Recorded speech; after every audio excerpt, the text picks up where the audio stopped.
Agora, eu estou vendo aqui na nossa sala que já está aqui o nosso próximo palestrante, né?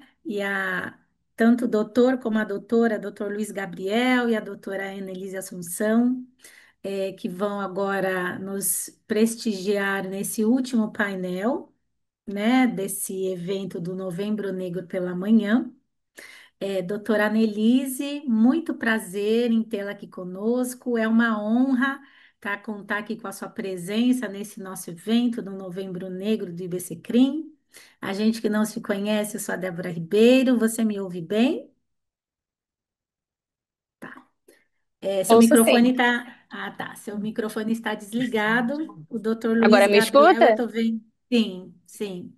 Doutor Luiz Gabriel, ele está aqui, mas ele ainda não apareceu aqui para mim. Mas para a gente também não acabar não atrasando os nossos trabalhos e dar seguimento, né, no nosso último painel.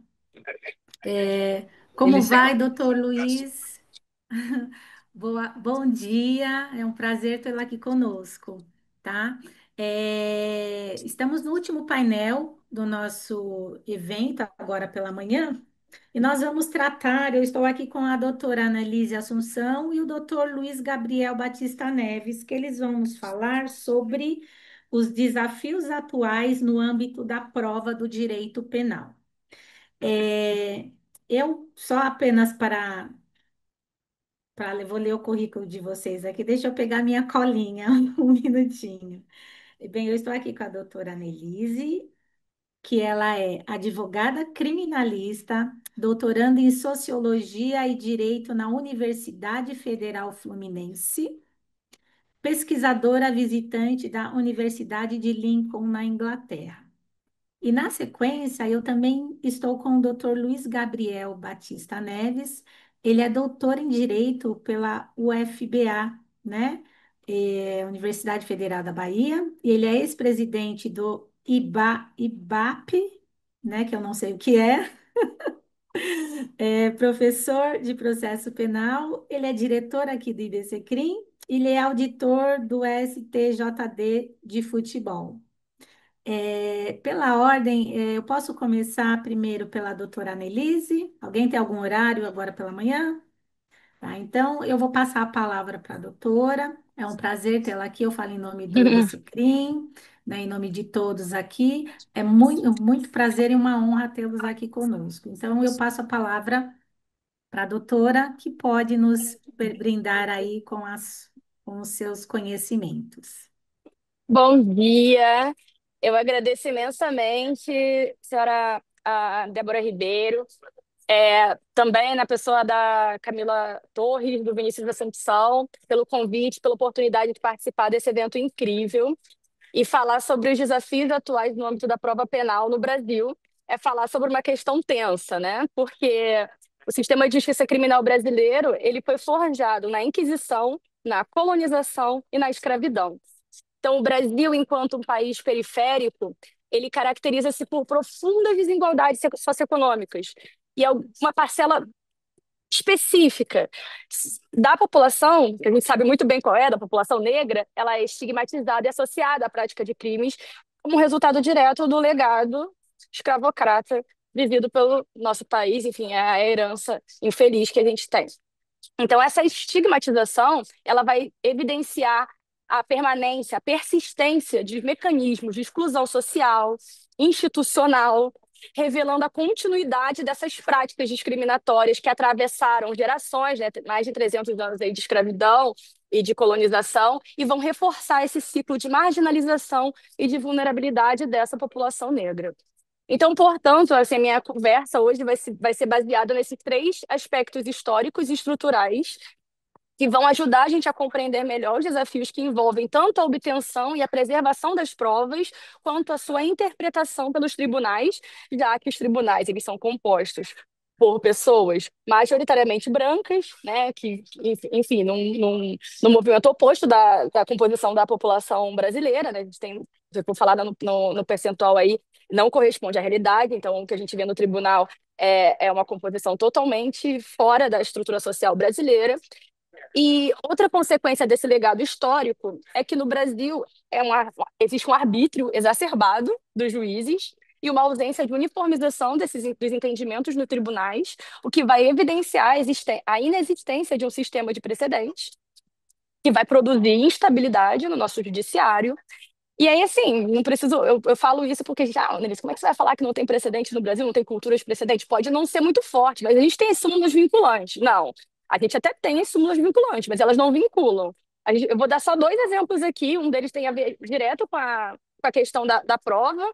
Um é a súmula vinculante número 11, que envolve diretamente a questão das pessoas algemadas. A gente sabe qual para quem são os clientes do nosso sistema de justiça criminal. E a gente sabe que o uso da algema deveria ser, a gente vive no mundo do dever ser, né? Mas quando a gente vê que na realidade é diferente, a gente tem uma súmula que excepcionaliza o uso das algemas. Mas eu, durante o meu tempo de advocacia, eu nunca vi uma audiência de custódia, por exemplo, no Rio de Janeiro, sem um custodiado algemado. Então, que súmula vinculante é essa que não vincula? E com relação direta à questão das provas, a gente tem a súmula vinculante 14, que o advogado deve ter acesso a todas as fontes de prova, e quantos de nós aqui teve que fazer o possível e o impossível para ter acesso às provas no processo, ou seja, um inquérito policial. Então, que súmula vinculante é essa? Que sistema de precedente é esse? Então, os tribunais hierarquicamente inferiores, eles não respeitam os entendimentos dos tribunais superiores. A gente vê até no Tribunal de São Paulo, é um ótimo exemplo disso, no Rio de Janeiro também. Mas, enfim, a instabilidade do Estado Democrático de Direito, ele é tamanha que em algumas situações excepcionais, né, a gente vê o próprio Supremo Tribunal Federal assumindo função legislativa. A gente teve a questão do juiz das garantias, que é um episódio bem didático disso. Então, assim, diferentes turmas, diferentes câmaras e diferentes tribunais, eles aplicam critérios distintos sobre temas essenciais, como valoração da prova policial, da palavra do policial, as nulidades com relação à cadeia de custódia da prova, a admissibilidade das provas digitais, a validade das provas derivadas dos acordos de colaboração. Essa variabilidade gera instabilidade jurídica, dificulta o trabalho das defesas e compromete a previsibilidade das decisões. A gente, enquanto advogado, né, o nosso cliente chega assim, mas eu tenho chance, como que é? Como que tá? Assim, olha, depende, tudo depende, não necessariamente do direito, né? Vai depender da arbitrariedade, na verdade, vai depender de quem vai estar à frente do caso. Então, assim, isso prejudica a confiança no sistema de justiça criminal. Outro aspecto fundamental que se apresenta como um desafio é a questão da produção da prova de ofício, né? O artigo 156 do Código de Processo Penal, ele continua impondo uma distribuição do ônus da prova que é incompatível com a presunção de inocência, mesmo após a reforma de 2008, né? Daqui a pouco vai fazer 20 anos que mudou para manter. Então, assim, o STF, ele tem entendimento firmado agora, o mais recente, se eu não me engano, de 2023, na ADI 6298, que concluiu, né, a gente teve mais uma discussão, mais uma vez, sobre isso, que a atividade probatória do juiz, ela é possível, ela é legítima, em busca de uma verdade real. E aí ele afirma, assim, no texto da decisão, que não viola o sistema acusatório e nem compromete a imparcialidade judicial. Então, assim, não sei como. Mas trata-se de uma interpretação que, longe de promover uma reconstrução histórica, democrática, né, para isso que a gente teve a nossa Constituição de 88, ela, de fato, na prática, vai neutralizar a força normativa da Constituição e vai reafirmar a matriz inquisitória do processo penal brasileiro. Então, isso ocorre atualmente em um contexto marcado por uma expansão tecnológica, e aí entrando num grande desafio, né, porque aí o desafio ele é amplificado, porque a consolidação da prova digital como elemento probatório de fundamental relevância em investigações e processos judiciais. Essas evidências, essas provas, vão compreender todos os dados armazenados, processados, transmitidos em formato eletrônico, sendo que muitas vezes eles são cruciais para a reconstrução dos fatos ocorridos e podem se dar tanto em ambiente virtual também como no mundo físico. Então, a questão da cadeia de custódia é a minha área de maior interesse, então eu acabo falando muito mais disso, mas eu vou falar de outros pontos também. Assegurar a preservação da cadeia de custódia da prova digital, ela é um desafio, até por conta da natureza da prova digital, ela é muito fácil de ser manipulada, de ser espoliada. Mas ele é um desafio, e ela é um desafio, mas é um dever também manter essa cadeia de custódia. E principalmente das partes, mas principalmente para o Estado acusador. porque é incabível a gente presumir a veracidade de uma prova, e a gente sabe que num contexto racializado, um contexto, enfim, de racismo institucional que a gente vive, isso ainda é mais problemático, porque é incabível a gente presumir a veracidade. A gente sabe que existem provas em plano, enfim, existem diversas formas de você manipular as provas, a gente tem que ter a certeza da veracidade dessas provas, porque qualquer descuido na coleta e no armazenamento dessas evidências, você vai desrespeitar os princípios básicos, né, que regem as provas, principalmente as digitais, que é a autenticidade, completude, confiabilidade, acreditabilidade. E se a gente não consegue garantir isso, qual é o resultado direto? A inadmissibilidade dessa prova ilícita que deve ser excluída dos autos. Então, a gente acaba naturalizando algumas práticas. E aí eu trago uma experiência pessoal minha recente, né? Agora eu estou na Inglaterra, e as experiências que eu tive aqui nos tribunais ingleses, eu pude observar como funciona e confesso para vocês que é um choque de realidade. Porque a prova ela só é admitida, ela só vai chegar realmente ali na audiência, né, perante o juiz, se essa garantia, se essa prova puder ser garantida, a sua fiabilidade for garantida. E aí, dependendo da complexidade da prova, eu pude ver isso. Vai o expert, vai lá o policial forense, perante o juiz, uniformizado, portando aquela sacola de evidência, né? A evidence bag lá com os lacres, com tudo isso tudo na frente de todo mundo e numa audiência. E aí a gente vai ver se essa prova, como essa prova ela foi feita para saber se ela vai ser de fato ali trabalhada e poderia ser impugnada no momento, até porque o processo ali é oral. Então, assim, é uma questão de uma realidade muito distante da nossa. Eu estou longe de ter um complexo vira-lata, achando que os outros países, enfim, colonizadores, eles são melhores ou não, mas quando a gente faz um juízo de comparação, principalmente com relação ao processo penal, a gente que vive a advocacia no Brasil, a gente tem um choque. Então, assim, com relação à prova, isso é muito evidente. E no Brasil, aí em contrapartida, o que a gente tem? Um juízo de admissibilidade realizado por um magistrado sem expertise técnica na manipulação de evidências digitais, o que vai aumentar significativamente o risco de falhas na avaliação e na rigidez dessa prova. Então, nesse sentido, o que que acontece no que a gente vive? Um juiz sem conhecimento aprofundado em perícia forense, muito sem conhecimento básico sobre questões técnicas inerentes à prova, eles têm o papel de decidir sobre todos os procedimentos sobre a preservação, a coleta, o armazenamento, a análise das evidências digitais e decidir se foram realizados de forma correta, adequada, se houve ou não houve a preservação integral da cadeia de custódia.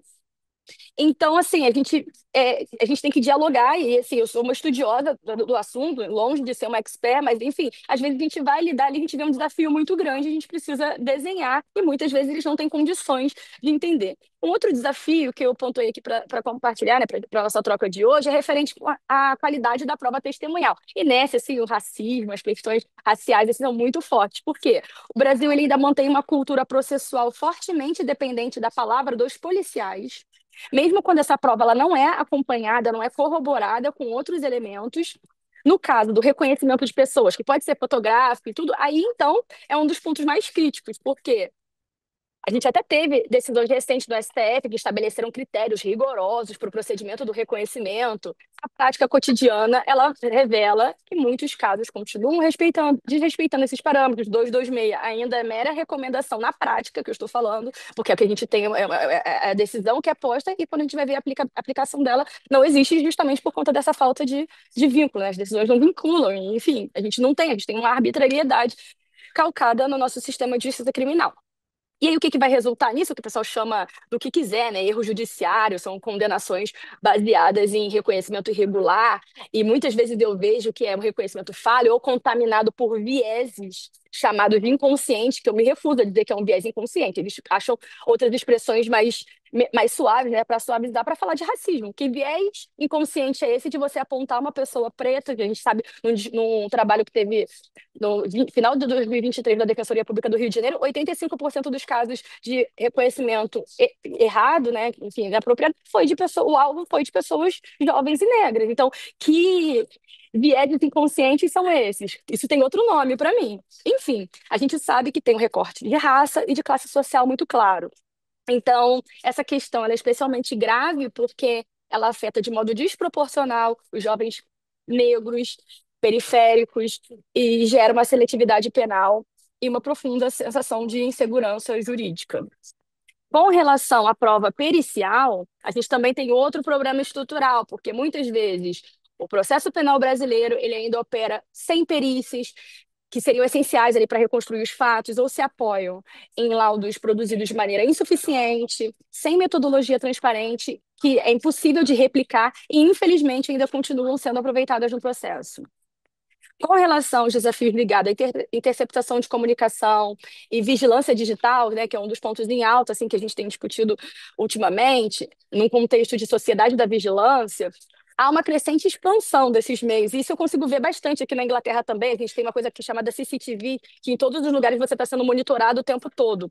E assim, só que essa expansão crescente desses meios invasivos de investigação, que tem como justificativo um eficientismo, né? Não é uma tendência no Brasil, não é uma tendência só aqui na Inglaterra, é uma tendência mundial, mas a gente tem que ficar atento porque os entendimentos dos tribunais, eles nem sempre são claros sobre os limites da utilização dessas técnicas, e há casos em que interceptações de dados prolongados, sem esse controle judicial efetivo, acabam por gerar verdadeiras pescarias probatórias, que são, obviamente, incompatíveis com o modelo acusatório previsto na nossa Constituição. Ano passado, eu fiz uma análise de todos os acórdãos do STJ que abordavam temas da cadeia de custódia, então eu fiz lá um filtro e analisei 10% desses acórdãos, porque, enfim, eram 600 e poucas decisões, então eu peguei 60 em todas elas, e 10% delas, dessas aí, 93% denegaram, né, não reconheciam a quebra da cadeia de custódia, e eu fui ver quais eram as justificativas para denegar a ordem, né? A maioria de habeas corpus. E aí as fundamentações dessas decisões estavam baseadas assim: não reconhecida a quebra da cadeia de custódia, pois não houve prejuízo. Mesmo num caso em que a pessoa, né, teve a manutenção de uma prisão preventiva com base em uma prova ilícita. Então, os ministros do STJ, eles não veem prejuízo na não observância das regras processuais penais, mesmo quando uma pessoa está presa. Então, qual o prejuízo, né? Então, tem um outro argumento de que a condenação foi apoiada, né, por outras provas, outras evidências. Então, é um dos padrões argumentativos recorrentes no STJ que relativiza a violação da cadeia de custódia. Então, é uma relativização, desculpa, que entende que é aceitável manter uma condenação, uma prisão injusta quando o processo contém as provas ilícitas. E esses argumentos, né, eles refletem uma tendência do STJ, porque eles não têm considerado uma pesquisa empírica que eu fiz, então por isso que eu posso dizer isso, com base no que está nas decisões do tribunal, não é um juízo de opinião meu, assim, um juízo de opinião meu, mas elas não consideram a cadeia de custódia como uma nulidade absoluta, que vai invalidar as outras provas, e em relação à não existência da nulidade, né, porque não teve prejuízo. Os juízes eles querem que a defesa demonstre danos concretos e efetivos resultantes da violação da cadeia de custódia da prova, para que essas provas sejam anuladas. Então, assim, em muitos casos, como eu disse aqui agora, o réu está sob custódia, o réu está preso. Qual o maior prejuízo poderia haver? Só se ele tivesse morto, né? Enfim, não precisar mais ter processo penal. Então, e aí tem uma outra questão da reversibilidade da carga probatória. De quem é o ônus probatório mesmo? Enfim, outro ponto também que é muito sensível, que a gente vem batendo direto, enfim, na prática e nas pesquisas, a gente vê que o STJ ele também tem decidido que o habeas corpus ele não seria o remédio apropriado para resolver uma violação da cadeia de custódia. Nega os pedidos, entendendo que a defesa não levantou a questão da violação da cadeia de custódia no momento apropriado, no procedimento, né? E acaba aceitando, assim, tacitamente, alegando a preclusão de uma nulidade absoluta, o debate sobre a legalidade da prova obtida por meios ilícitos, assim como os limites de compartilhamento da informação entre órgãos, continua sendo também um tema central para a proteção dessas garantias processuais. Um outro ponto crítico é a questão da prova emprestada, embora ela seja admitida, a sua utilização ainda suscita várias dúvidas com relação e várias questões, desafios, né, como é o nosso tema de hoje, com relação ao contraditório, especialmente quando essa questão é transferida de procedimentos, é uma prova emprestada, de procedimentos administrativos ou de colaboração premiada. Falando nisso, né, colaboração, por sua vez, gera debates profundos sobre a sua confiabilidade, torna-se um instrumento central em grandes operações, mas frequentemente ela é usada sem critérios claros de corroboração. Mais uma questão da arbitrariedade que eu comecei falando, vai começar com início, meio e fim, falando de arbitrariedade, não tem como falar de processo penal sem falar desse grande, é o maior desafio, eu acho, que a gente tem. É, obviamente, dentro desse recorte histórico que eu falei inicialmente para vocês, e a imputação também de delatores desacompanhada de prova independente, que não deveria servir como fundamento exclusivo para condenação, mas a gente sabe, a gente vê em diversos casos isso acontecendo. E, por fim, a gente vive no cenário de uma pressão social, a verdade é essa, por respostas rápidas, que incentiva o uso de atalhos processuais e métodos investigativos de baixa observância constitucional. Esse risco, ele aumenta quando o processo penal se torna palco de disputas políticas ou midiáticas. Preservar o devido processo legal, contraditório, a ampla defesa e a presunção de inocência, portanto, continua sendo um desafio permanente, especialmente diante das práticas que, embora possam parecer eficazes a curto prazo, fragilizam a legitimidade do sistema a longo prazo. Em síntese, o conjunto desses desafios demonstra que o sistema probatório brasileiro ainda precisa avançar muito para se alinhar plenamente às exigências de um processo penal democrático. E vou te falar assim, antirracista também. Fortalecer a aplicação do Instituto da Cadeia de Custódia para padronizar os procedimentos, aprimorar a perícia oficial, regular adequadamente as tecnologias invasivas, combater o uso indevido de reconhecimentos visuais, estabelecer parâmetros claros para a colaboração premiada e uniformizar as decisões judiciais são passos essenciais para assegurar decisões mais justas, consistentes e transparentes. Então, assim, para fechar, minha mensagem é que o caminho ele é complexo, mas ele é inadiável. O processo penal que se pretende democrático, ele precisa lidar de forma crítica e responsável com a prova, reconhecendo ao mesmo tempo a sua força e as suas limitações. Só assim será possível construir um sistema que proteja a sociedade sem sacrificar os direitos fundamentais e esse equilíbrio que, afinal, é a essência de um sistema de justiça penal em um Estado democrático de direito. É essa mensagem que eu queria compartilhar com vocês. Muito obrigada a todos pela atenção. Acho que eu estou dentro do tempo ainda, 19 minutos. Muito obrigada pela oportunidade. Doutora Annelise, muito obrigada. Eu concordo. Eu, como advogada criminalista aqui em São Paulo, né, concordo com as suas ponderações, com seus questionamentos a respeito de tudo isso que foi tratado, a questão da prova, reconhecimento, enfim, foi um compilado muito grandioso, com, né, uma provocação bem bacana, bem interessante, assim, para nós que somos os operadores do direito aí, que estamos aí no fronte da linha de combate, como eu digo, no dia a dia. Muito obrigada pelas suas considerações. E para completar também o tema de hoje, vamos agora ouvir aí o doutor Luiz Gabriel, que também vai nos brindar aí com os seus conhecimentos e, né, novas reflexões aí sobre esses desafios aí que nós enfrentamos na prova penal na atualidade. Doutor Luiz, a palavra é toda sua. Bom dia, Débora. Agradeço aí pela presidência da mesa, pela recepção aqui, acolhimento.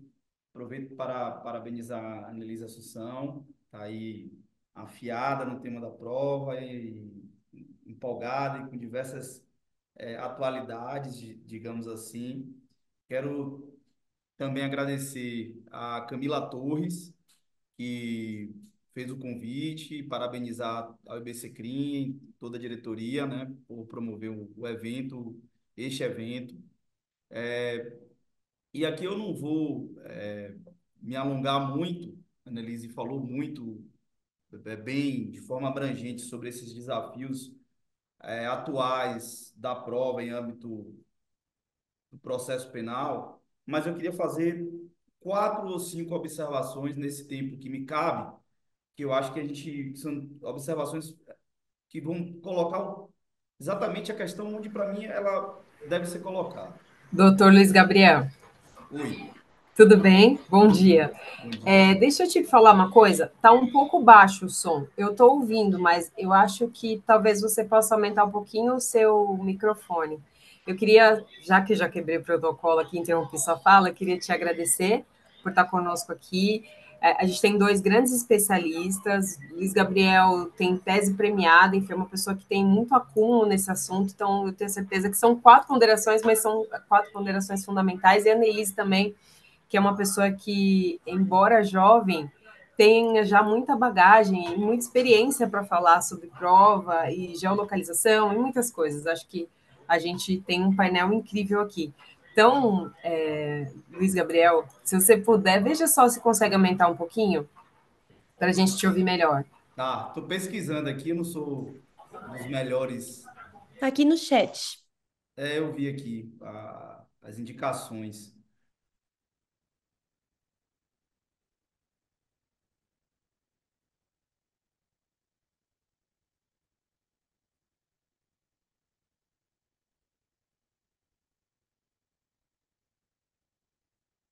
Tá bom, pelo que eu vi aqui, eu acho que tá tudo no volume máximo. Deixa eu Talvez aumentar só aqui. se você se aproximar, ele já melhora. Tá, assim fica melhor? Veja. Eu acho que sim. Fala um pouco mais, por favor. Tá. Alô, testando. Melhorou? Pronto. Eu consigo falar daqui, não tem problema nenhum. Vou só pegar minhas anotações aqui. Obrigado, Camila. Não tinha percebido. E importante que todos consigam ouvir. Então, eu vou falar aqui de maneira muito.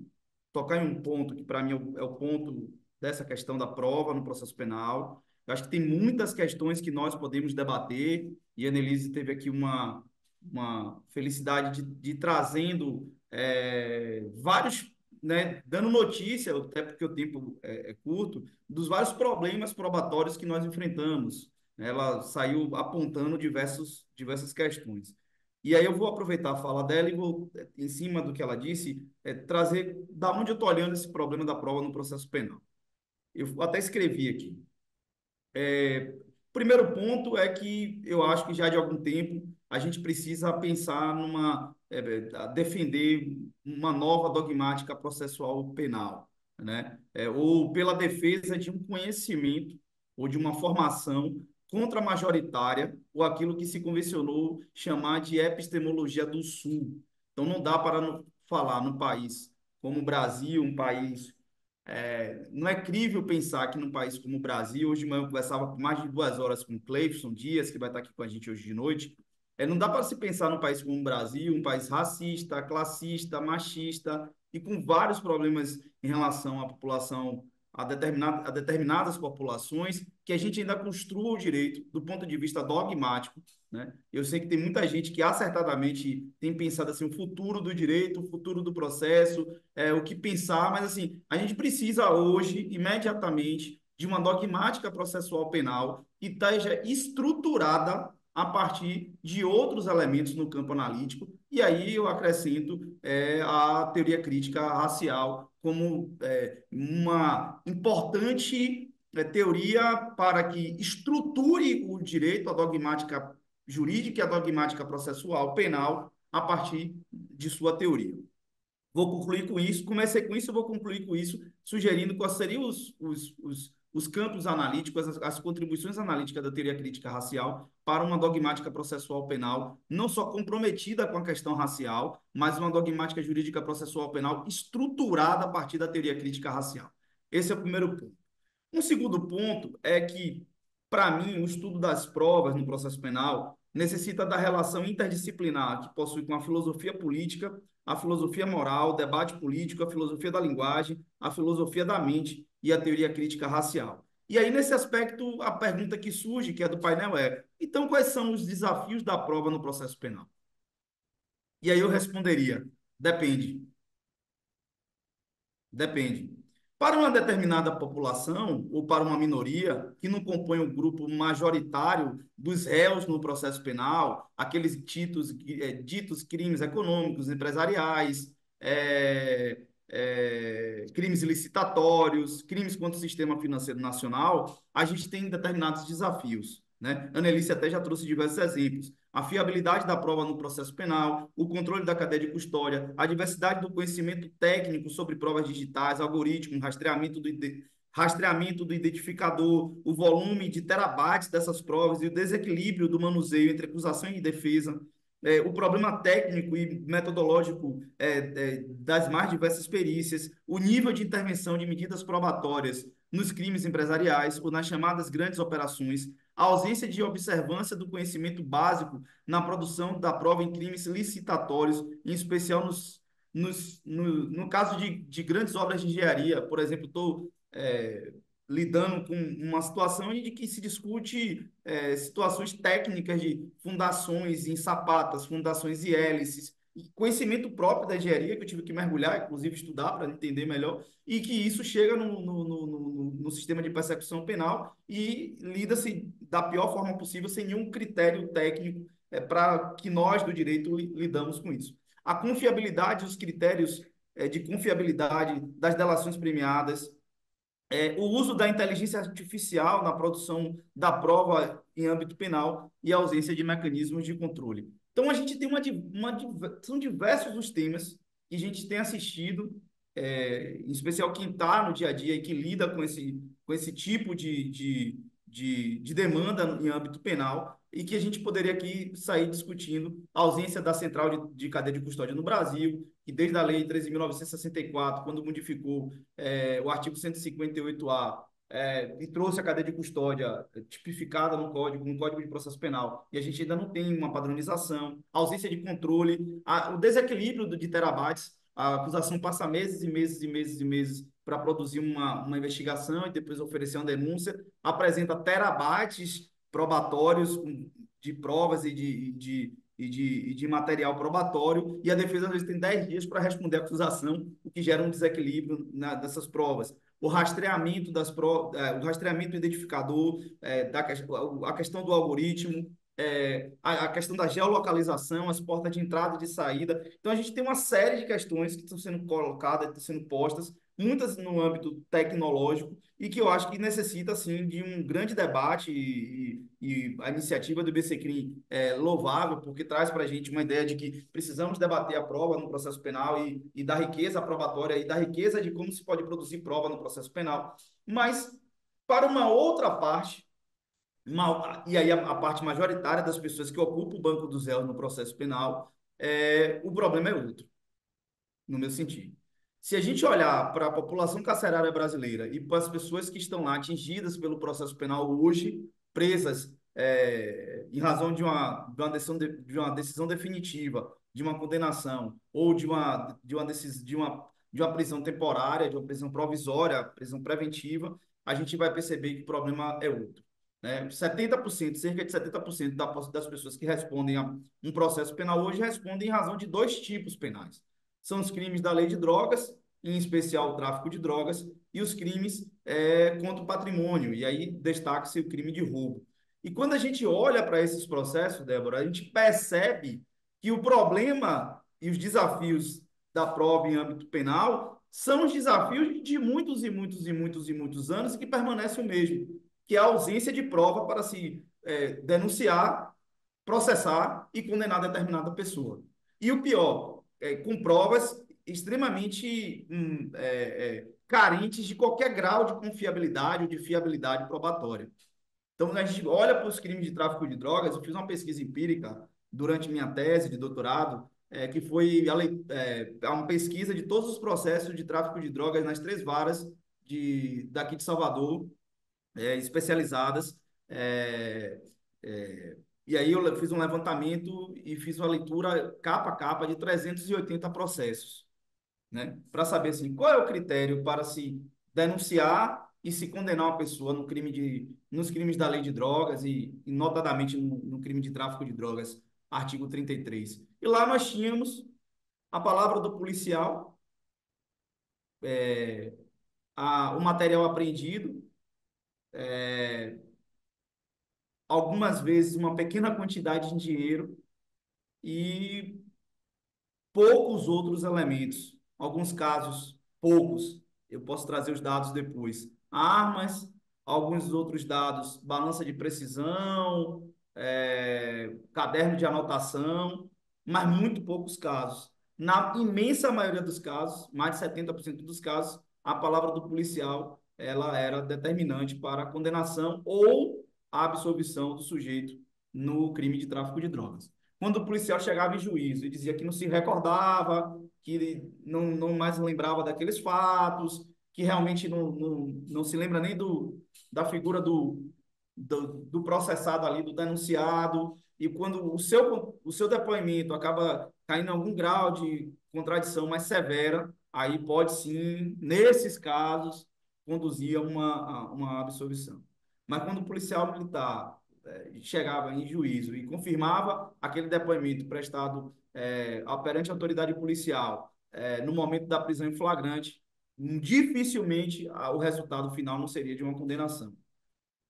E assim nos casos de roubo, que é o malfadado reconhecimento de pessoas que sofreu nos últimos anos uma alteração da jurisprudência brasileira, né, para tentar definir critérios mais precisos para o seu manuseio e com base em uma experiência até internacional, mas a maior parte dos casos de roubo, o sujeito estava ali processado e depois era condenado porque a vítima reconhecia ele como autora do crime e muitas vezes baseado em tudo aquilo que nós há muito tempo estamos denunciando, que é os problemas relacionados de reconhecimento de pessoas e com a questão racial. Então, quais os desafios da prova do processo penal? Depende. Para a grande maioria das pessoas, é a ausência de uma investigação séria, com uma riqueza probatória, uma quebra de sigilo bancário, telemático, um aprofundamento dessa investigação para se descobrir se a pessoa de fato é autor ou partícipe daquele crime que está sendo investigado, uma produção deficiente, uma produção que prioriza as provas dependentes da memória, a prova testemunhal, majoritariamente é que tem sustentado as denúncias e as condenações no âmbito penal, em âmbito do processo penal. Esse é o grande desafio que permanece o mesmo. Para aqueles 2 ou 3% dos crimes que são levados à justiça, os crimes empresariais, econômicos, contra o sistema financeiro nacional, os crimes licitatórios, aí nós temos uma série de problemas realmente a serem enfrentados. Mas eu acho que, para nós, e especialmente num evento que está tratando aqui do 20 de novembro, né, construído a partir dessa nossa consciência e dessa nossa defesa, eu acho que o grande desafio da prova no processo penal permanece o mesmo. Se você for com uma pessoa, uma testemunha, na justiça civil, eu até fiz uma pesquisa pequena sobre isso. Assim, não chega a ser a pesquisa, mas uma varredurazinha ali, uma investigaçãozinha breve. Se você for com uma pessoa na justiça civil, prova testemunhal e diz assim, ó, eu peguei, eu emprestei 30 mil reais a Débora e ela não me pagou e eu estou aqui entrando com ação de cobrança. Qual é a sua prova? Eu tenho uma testemunha, é um policial militar. Sim, cadê o comprovante de que você fez um saque no dia desses 30 mil? Ah, não, eu fui guardando de 10 em 10, de 20 em 20, de 1.000 em 1.000, e quando eu tinha 30 mil, eu emprestei para a Débora. Ah, certo. Você não tem nenhuma foto, nada, extrato bancário, depósito bancário na conta dela? Não, nada. Entreguei no lugar, só estava eu e um amigo, que é policial militar, um conhecido que viu, um policial militar que viu. Dificilmente Débora vai ser condenada em âmbito civil, a pagar esse valor, ressarcir esse valor a mim. Mas se uma pessoa chegar lá numa delegacia e policial militar e disser que eu estava portando uma certa quantidade de drogas e que apresente essas drogas e uma certa quantidade em dinheiro, em 70% dos casos aqui em Salvador, 71% dos casos aqui em Salvador, eu vou ter a prisão preventiva decretada. E, em boa parte disso, se esse policial militar confirmar esse depoimento em juízo, eu estou certamente, na grande maioria imensa dos casos, condenado criminalmente. Então, qual é o problema e o desafio da prova no processo penal? O desafio da prova no processo penal é a ausência de prova para condenar a grande maioria das pessoas que estão lá encarceradas, mais de 700 mil pessoas, que estão lá presas em razão de uma condenação definitiva ou que estão lá presas preventivamente. Esse é o grande desafio da prova no processo penal. Agora, se a gente for falar qual é o desafio da prova no processo penal, nos crimes tributários, quanto Sistema Financeiro Nacional, licitatórios, empresariais. A gente tem uma série de desafios e aí a gente precisaria bater um papo com vários âmbitos de pessoas de vários conhecimentos. Por exemplo, se a gente for falar dos crimes licitatórios, e no Brasil o grande problema são as obras públicas, a gente teria que estar aqui hoje acompanhado por diversos engenheiros para explicar para a gente o que é fundação em sapatas e o que é fundação em hélices. Por exemplo, que eu tenho certeza que 98% das pessoas que estão aqui hoje não fazem nem ideia que existiam esses termos. O que é DMT, por exemplo. Eu tive que estudar isso recentemente, né? Se a gente for falar nos crimes contra o sistema financeiro nacional, a gente vai ter uma série de questões para serem debatidas, né? Tanto no âmbito da prova digital, no âmbito da prova em conhecimento sobre a Comissão de Valores Imobiliários, em economia, em mercado de capitais. E aí a gente teria que estar aqui acompanhado por economistas e profissionais ligados a essa área do conhecimento humano. Se a gente for pensar nos crimes praticados nos meios digitais, a gente tem uma crescente aí dos crimes de estelionato, de pessoas que se passam por advogados, do falso Pix e tal. A gente tinha que ter um debate sério aqui na Bahia. A gente tem um delegado chamado Delmar, que ele tem pesquisado, estudado e trabalhado seriamente sobre as provas em âmbitos digitais, o rastreamento do identificador, as portas de entrada e de saída e as questões ligadas aos algoritmos e a reconstrução dos fatos a partir do uso dessas tecnologias para identificação criminal das pessoas supostamente envolvidas com esse tipo de crime. Então, Débora, a pergunta me parece muito simples, embora um grau de profundidade tremendo. Quais são os desafios da prova no âmbito do processo penal? A mim me parece que o grande desafio é a ausência de prova para condenar um público jovem, negro, periférico. Ponto. A maioria das pessoas que estão lá estão condenadas atendendo um baixo estándar probatório, que aí é minha tese de doutorado, né? O estándar de prova e a sentença penal. A gente não tem nem, talvez, preferência da hipótese acusatória para condenar as pessoas que estão condenadas. Elas estão condenadas ali com indícios. Eu fiz um júri recentemente que a acusação defendeu e acabou ganhando o júri por 4-3, perdemos eu e o professor Fabiano Pimentel. Quer dizer, perdemos assim, a tese da defesa, e que ele dizia que estava sustentando ali a condenação daquela pessoa, daquele rapaz, com base em indícios, que ele realmente não tinha prova, mas que tinha indícios. E ele conseguiu convencer 4 jurados de 7. E o sujeito foi condenado, com base em indícios.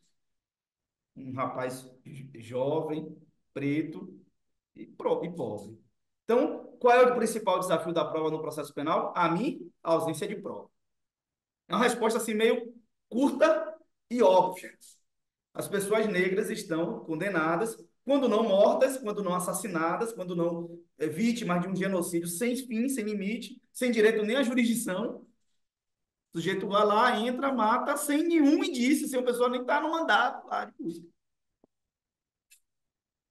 Então, qual é o problema das provas? É o problema do Brasil. A gente vive um país racista, machista e classista, entre outros grandes preconceitos, e que isso invade o direito. E que nós podemos debater com mais profundidade, do ponto de vista da filosofia, como a gente consegue repensar essa dogmática jurídica processual penal, porque nós, do direito, não temos a função, o juiz, por exemplo, de combater o crime. Essa função não é de um magistrado, de um promotor de justiça, de jeito nenhum. A função de outro agente do Estado, de outro, né? Não é do direito. O direito tem uma missão e o processo penal servir como dique de contenção ao arbítrio do poder punitivo do Estado. Ponto. Essa é a função do direito. Então, para concluir, antes que eu acabe passando do tempo, e aí fechando, qual seria a minha proposta? Para que a gente consiga, quem sabe, em algum tempo alcançar um processo penal que não se contente com apenas com a prova testemunhal para sustentar condenações, é a refundação da dogmática processual penal estruturada a partir da teoria crítica racial. E aí eu dou 3 contribuições, e não são só minhas, são minhas e de Cleifson Dias. A primeira, a dinâmica, importar ao menos 3 categorias analíticas ao processo penal brasileiro. A primeira, a dinâmica da fragmentação territorial, que implica na compreensão de aplicação do processo penal de maneira distinta a partir de critérios da geografia penal. A segunda contribuição, o regime de soberania vertical, que determina a aplicação de estratégias da persecução penal específicas conforme a origem do suspeito, do investigado ou do réu. E a terceira, a consideração da existência de um estado de sítio sem fim, que elege inimigos da sociedade a partir de critérios estabelecidos pelo quadro de violências sistêmicas, reduzindo ou eliminando garantias processuais penais. Então, com essas 3 contribuições, eu encerro aqui e fico à disposição para eventuais perguntas e dos debates. Bem, doutor, bem, a sua fala é excelente, muitas contribuições assim bem interessantes, muito pertinentes, eu acredito, para aqui para o nosso debate, né? Doutora Maria Brito está saudando aqui, parabenizando a sua fala, né? Falando que sempre está aprendendo aqui com as suas considerações. A questão da temática da prova no processo penal, realmente ela acaba perpassando por várias camadas, e, sobretudo, a questão, a gente tem esse problema, essa questão estruturante do nosso sistema penal, que, de uma certa forma, inviabiliza, né, invisibiliza também aqueles que mais precisam se socorrer do nosso judiciário, que é a população preta, pobre e periférica. E é justamente essa população que, por falta de uma estrutura adequada e coerente, que acaba também sofrendo as consequências e o prejuízo de um processo que não é adequadamente formado, que não é adequadamente, que tem a sua prova valorizada como deveria. Né? Então, suas provocações são muito importantes aqui, serve de reflexão para a gente terminar essa manhã aqui do nosso seminário. Nosso seminário, não, do nossa roda de conversa aqui, né? Eu estou vendo que no grupo, aqui, estou vendo se tem alguma pergunta, temos pessoas saudando todos vocês, parabenizando o nosso evento. Eu finalizo, a Camila está aí, eu vou passar para a Camila encerrar, vamos ver se ela vai aparecer, né? A Camila é nossa vice-presidente aqui do IBCCRIM. Eu me sinto muito honrada em fazer parte dessa mesa com vocês, né? Só figurinhas assim de peso dentro do nosso instituto, grandes profissionais que eu tenho prazer aqui de estar fazendo parte dessa história do IBCCRIM. E sem muitas delongas aí, também pelo adiantar do nosso tempo, eu vou passar a palavra para a nossa presidente, para que ela encerre, pelo menos esse nosso painel da manhã, né, e faça as devidas saudações, considerações e os devidos, né, avisos aí pertinentes. Muito obrigado por vocês e para vocês. Parabéns aí a todos pelas excelentes falas aqui pela manhã. Camila, é com você. Tá ótimo.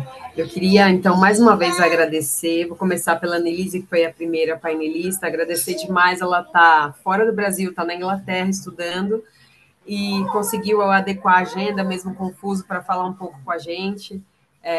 Sempre gosto muito de te ouvir. Ótimo falar com você. Te agradeço por permanecer com a gente no IBCCRIM, pelas suas contribuições. Mesmo à distância, continua trabalhando com a gente. Luiz Gabriel. Não sei se ele saiu ou se aconteceu alguma coisa. Eu não estou vendo ele aqui, mas pode ser que ele tenha caído. Voltou. Eu queria demais agradecer, LG, você, que é brilhante, né? Vocês são brilhantes, assim, com a sua fala muito assertiva, pontual, trouxe aí muitas provocações para nós agora nessa manhã. Também é uma honra estar contigo na diretoria. compondo aí o IBCCRIM. Nós todos estamos aqui. Eu quero também agradecer muito a Débora, que esteve aqui mediando esses painéis conosco, que me ajudou no pensamento. Vou agradecer quem já passou por aqui, a doutora Luanda, Marilis Costa. Já vai, filho. E também o Vinícius Assunção, que estava por aqui, o doutor Luiz Neto, que falou bem no Lucas Neto, falou no comecinho, o Antônio Pedro Melchior, que é o nosso presidente, estava aqui na abertura, a Cláudia Barrilari, e tudo isso para dizer que nós compomos o IBCCRIM, né? Estamos aqui trabalhando voluntariamente pelo Instituto. Eu também vou reforçar o convite para quem quiser se somar a nós, quiser integrar o IBCCRIM, quiser participar, não só se associar, mas que já for associado e quiser fazer parte dos departamentos, nos procure para que vocês também possam somar conosco. Na parte da noite, a partir das 19 horas, nós temos mais outros painéis, a gente vai falar sobre tecnovigilância, a gente tem outros temas muito interessantes, como o LG adiantou aqui. E aí eu peço que vocês retornem conosco. A doutora Aline Cruz, o doutor Vinícius Assunção vão conduzir os trabalhos da noite, mas a gente vai continuar acompanhando aqui pelo YouTube, a Débora e eu. E é isso.